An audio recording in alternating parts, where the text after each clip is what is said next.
정용택 목사의 쉐마 바이블입니다. 오늘은 레위기 27장 14절에서 25절입니다. 함께 부를 찬양은 435장 나의 영원하신 기억. 오늘 말씀을 보면 이렇게 시작됩니다. 14절을 만일 어떤 사람이 자기 집을 성별하여 여호와께 드리려 하면 제사장이 그 우열간의 값을 정할지니 그 값은 제사장이 정한 대로 될 것이며, 또 그 다음에 17절 16절 가보면 만일 어떤 사람이 자기 기업된 밭 얼마를 성별하여 여호와께 드리려 하면, 이렇게 말씀하고 있습니다. 밭을 성별하여 하나님께 드리는 것입니다. 1절에서부터 13절까지 말씀은 사람을 드리는 것에 대해서 말씀하고 있습니다. 그리고 오늘 말씀에서는 자기 기업을 드리는 것입니다. 옛날 얘기로 해서 밭을 드린다든지 집을 드린다든지, 이 집을 하나님께 드리겠습니다. 이 밭을 하나님께 드리겠습니다. 이 땅을 하나님께 드리겠습니다. 여러분이 대단한 것이죠. 정말 집을 하나님께 드린 사람이 얼마나 있을까요? 저는 제가 목회하면서 한 번도 집을 팔아서 하나님께 드린 사람을 만나지 못했어요. 어떻게 집을 하나님께 드립니까? 또 땅을 드립니까? 땅을 드리는 사람은 좀 봤어요. 또 이런 것을 가지고 과연 어떻게 우리들이 해야 될까 하는 것에 대해서 말씀하고 있습니다.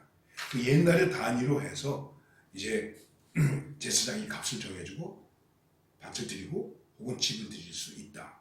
밭을 드릴 경우에는 한 마지기에 얼마가 나는지를 계산해서 한 마지기에 한 호멜로 계산한다면 호멜은 약 220리터가 되는 것인데, 그래서 꽤 많은 양이 되는 거죠. 그런 것들을 내면서 바꾸게 하고, 그리고 또 한 가지 중요한 것이 있습니다. 그것은 뭐냐면 물을 수도 있는 것입니다.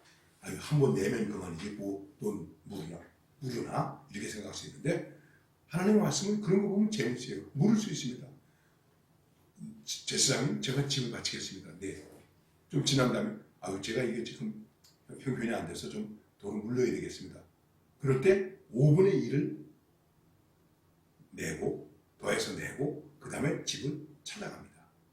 그 다음에 땅을 바쳤을 때는 신년이 되면 다시 본인에게로 돌아갈 수도 있는 것입니다.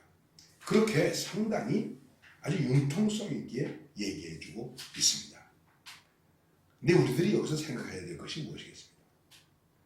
서원하여 드리기로 한 것일지라도 특별한 사정이나 인간적인 입장에서 그것들을 바꿀 수 있는 경우도 있다는 것입니다. 그렇게 융통성이 없는 것이 아닙니다. 이 문제는 무엇입니까?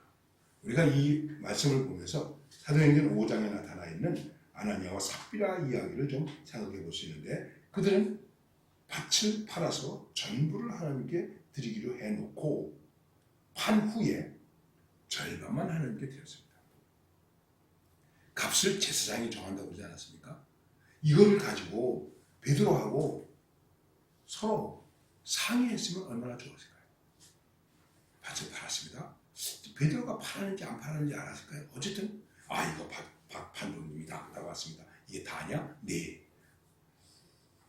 내가 하나님을 속였다. 그래서 그가 그만 죽임을 당하게 됩니다. 너무 좀 심한 것이 아닌가, 이런 생각을 우리가 할 수도 있습니다. 그러나 이것은 분명히 헌신을 하면서 헌신에 실족했다는 것입니다. 그때 베드로가 한 이런 얘기가 있습니다. 아나니아와 삽비라에게 말합니다. 땅이 그대로 있을 때에는 내 땅이 아니며 판 후에도 내 임의대로 할 수 없더니, 땅이 있으면 내 땅이에요. 임의대로 할 수 있죠. 팔았어요. 돈이 있죠. 네, 임의대로 할 수 있죠. 제사장하고 상의를 해야 되지 않습니까? 이 말씀이 우리에게 주는 교훈은 우리의 마음이 진정으로 하나님을 사랑하고 의지하는 마음으로 소원하고 이행하느냐 하는 것을 말하는 것입니다. 그래서 지난번에도 말씀드렸죠. 기쁨으로 하는가, 자원하여 하는가, 내 분수에 맞게 하는가, 최선을 다하는가, 이런 것을 말하는 것입니다. 우리는 하나님 앞에 자원하여 드리는 헌신일수록 사람에게 보이려고 하거나 자랑하려고 하거나 자기 과시가 되어서는 안 됩니다. 하나님이 주신 규례를 악용해서도 안 됩니다. 다시 한번 말씀드립니다. 서원한다는 것은 내가 무엇을 하겠다라고 하나님과 약속하는 것입니다. 성경은 뭐라고 말씀하십니까? 서원하는 것은, 약속하는 것은 해로울지라도 지켜라. 그래서 경솔히 서원을 하여 입다와 같은 처지가 되지 말아야 됩니다.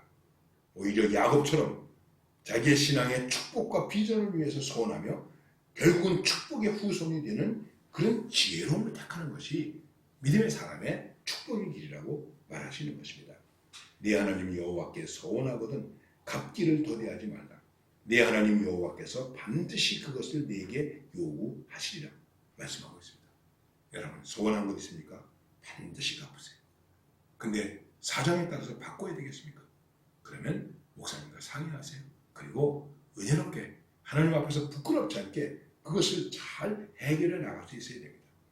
내가 하나님께 서원하였거든 갚기를 더디하지 말라. 우매자를 기뻐하지 아니하시는 서원하는 것을 갚으라. 우리가 하나님께 서원했을 때 미련한 마음으로 서원하지 말라. 미련한 자로서 서원하지 말라는 것입니다. 순간적으로 감정적으로 하지 말라는 것입니다.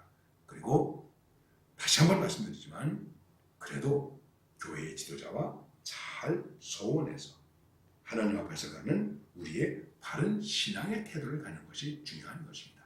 무엇을 서원하느냐, 무엇을 드리느냐가 중요한 것이 아니라 하나님 앞에서 내가 어떤 신앙의 마음을 가지고 드리느냐, 이것이 더 중요한 것입니다. 바른 신앙의 마음으로 드릴 수 있기를 바랍니다. 그리고 그것이 축복이 되게 하시기를 바랍니다.